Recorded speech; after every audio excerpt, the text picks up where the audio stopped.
Sometimes people ask me what I think of conspiracy theories. There are people out there who think COVID-19, for example, is part of a conspiracy theory. The truth of the matter is that because of social media, we are exposing ourselves a lot to those theories, unwillingly and unwittingly.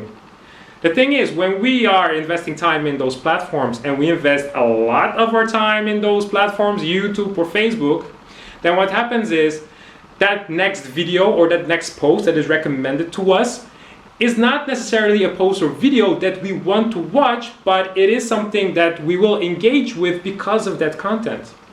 It's a rabbit hole, and they want us to enter a rabbit hole, so we spend more of our time on that platform. And what happens is oftentimes that content that is a rabbit hole is content that comes from Crazy Town, basically. And you want to then know more about it because it is information that you never really have read or seen before. And then when you watch one video or you read one article about it, then you will read the next one, or you watch the next video and then the next and the next, and then you see more people talking about it, and you see more people believing what is presented in those videos.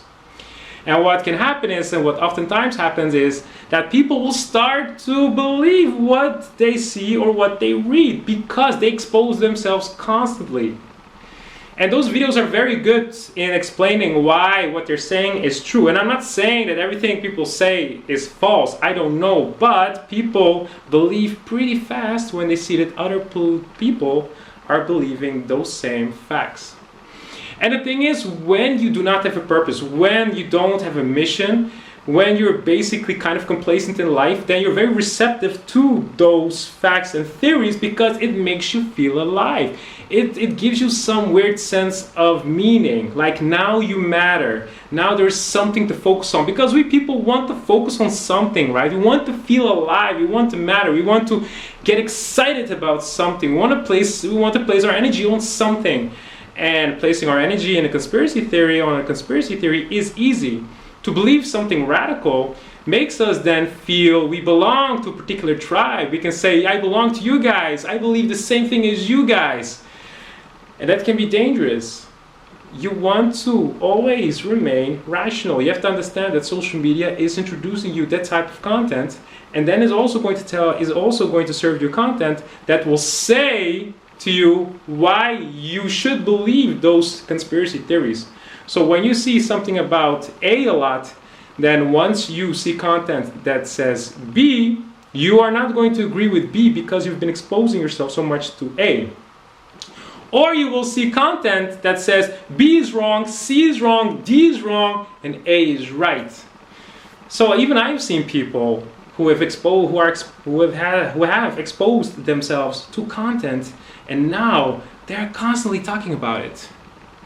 And to come back to that initial question, what do I think of those conspiracy theories? I don't bother with them because that's what I ask people when they discuss conspiracy theories with me. I always ask them, okay, but then what? So in other words, okay, you are right. Then what? How is it going to influence you? You know? Because I've seen dads investing so much of their time in that particular conspiracy theory that I think, yeah, but why don't you spend so much of that time on your family or your kids? Why on that conspiracy theory? So even if you are right, okay, the truth is out. Is that going to have any impact in your life directly? No. So why would you bother with that theory?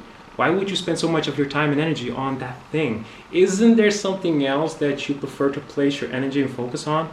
Something more meaningful? Something that has an impact on your life as well in a beneficial, advantageous way?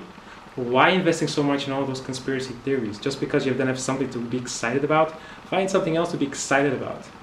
I don't know if they're right or not right. What I know is that I have more important facts or important things to place my energy on that's connected to me.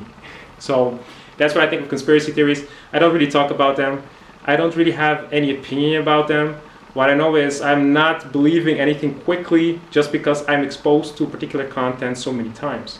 No, I always want to know the flip side of the coin. What's the other side of the story? I don't know. Why would I believe something just because 10, 20, 30, 40, 100, 60,000 people are saying that is the truth. I don't know. I always want to know then the other side of the story. I always want to remain open-minded, always. I don't like for people to program me. I want to be very conscious about who's programming me and how I react, what I do with information. I only concern myself with matters that connect directly to my own life, basically. So be careful with believing what you see online. Don't just enter this rabbit hole and never get out. Get out and see that situation from a macro level. Don't believe everything you see or read online. Do your research and practice your critical thinking skills. Please do not believe everything you see online just because you've been exposing yourself so much to that content.